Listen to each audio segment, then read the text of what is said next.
Hey guys, welcome to Flat Top King. Hey, today is all about the ugly truth about the Pit Boss Griddle. We're coming to you straight from our experience. If you guys are in the market for a griddle, the Pit Boss Ultimate Griddle, this video is for you.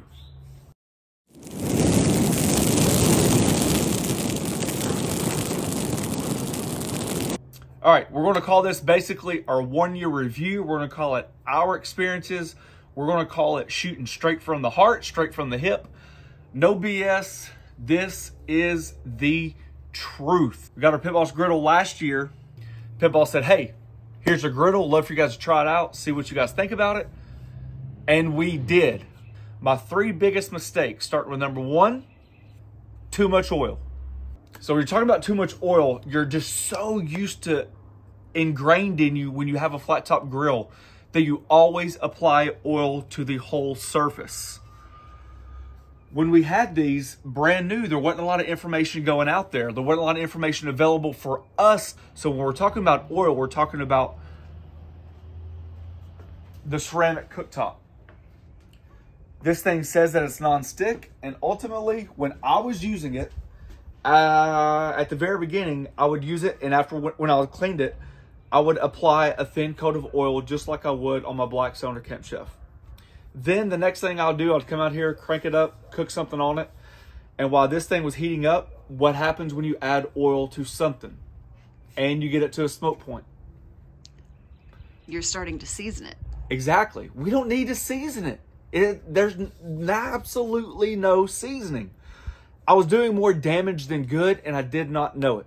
So after multiple uses of me using too much oil, the seasoning started happening, okay?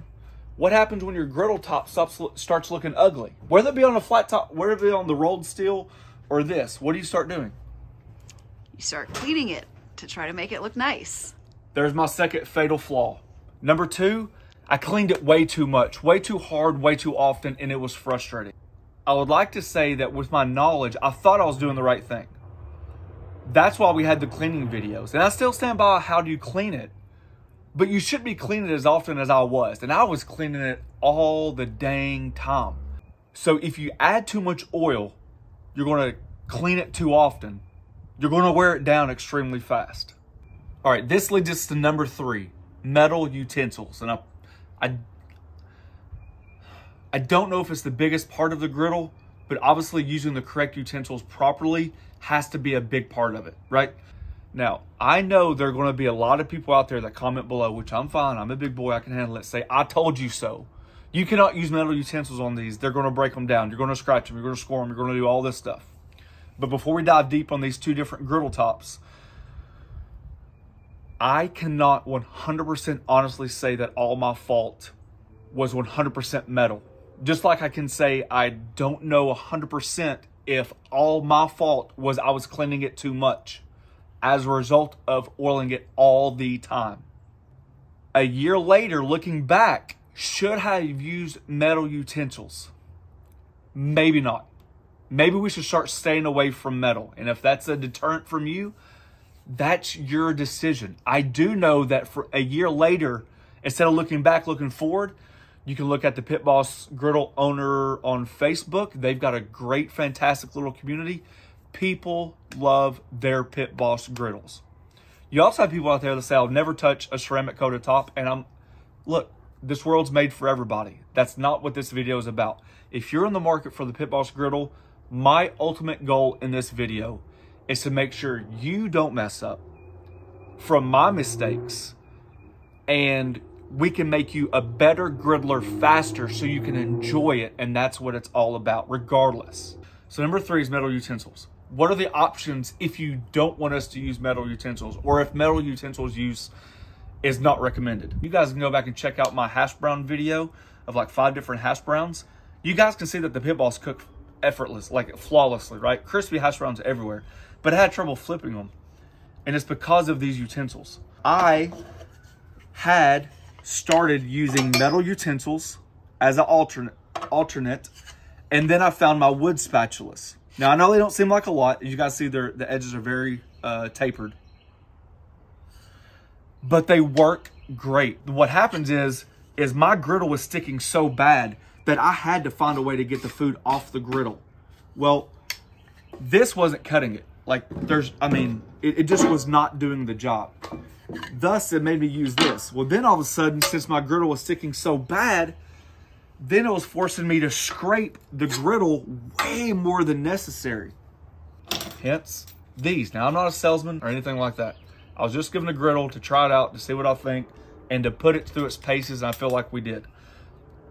Although I'm not the biggest fan, the more I use them, the more I enjoy them because I feel a lot more comfortable. I enjoy griddling on it more. And when we talked about angles, we talked about edges, we talked about a lot of things in our video about spatulas, what spatula to use. You guys can see that's pretty close to the same angle, right? They're not far off. But when you're being picky and choosy, right? I love my New Star spatula. That's what I love. That's what I love to use. Most griddle people out there don't have the experience with a certain spatula, or when I'm finding that even the most experienced griddlers are still trying to switch between what gear they use. I had this honed in for what, 24 years now, because this is what we use in the Navy. So that's why it felt so comfortable to me. So for the average person out there watching this, this might not be a big deal to you. You might love these, and that's what it's about, is making sure you guys have all the correct technology, utensils, and information you can to make sure your experience is a great one. I just wanted to cut into action. I just got done editing the video. I didn't necessarily like some of the words I used, and I thought if I could just jump in real quick and maybe clarify and or just describe it in a different manner. We went back and watched our 6-month review on the Pit Boss Griddle because I was kind of like regurgitating or basically just repeating the same stuff, but completely different reasons. Even then, we started noticing a pattern of like when the oil should be used, when the oil should not be used, metal utensils, non-metal utensils, and cleaning, so on and so forth. That far ago. If you notice and take a look at that video, the only really problem I had on my griddle at that time was just some staining, kind of like 1/3 part right there in the griddle in between my slow side or my low side and my medium. At that time when we filmed the 6-month video, I had no problems with anything metal utensil wise. I deeply feel like, and you're going to learn this in the rest of the part of the video, that everything came down to like one big basically what we decided to do is choose a path of like how we wanted to treat our griddle. Since the griddle was given to us for free, I chose to absolutely wear it out because this is what I figured. If I could do damage to it, let's figure it out now before we get so many people invested and then they have like a bad taste in their mouth. So my whole point was to try to figure out what could go wrong, when it could go wrong, how fast it could go wrong. So when you guys ask me a question, it's open and honest. It's when this date happened, or this happened. And there's more transparency. There's more like, hey, I understand, or hey, I'll shy away from this, or hey, I'll do that. So when I was editing the video, it didn't necessarily come out the way I was trying to explain it. When we very first got the griddle, when you watch that 6-month video, I noticed that I used the terminology, and it still stands true today, that the griddle that I had, griddle top, stuck right away. I had problems with it sticking almost the whole time I had it. The difference was I kept blaming me because the griddle was so new that I didn't have a solution here or there. Could it get a sear? Absolutely. Could it handle the fried rice? Absolutely.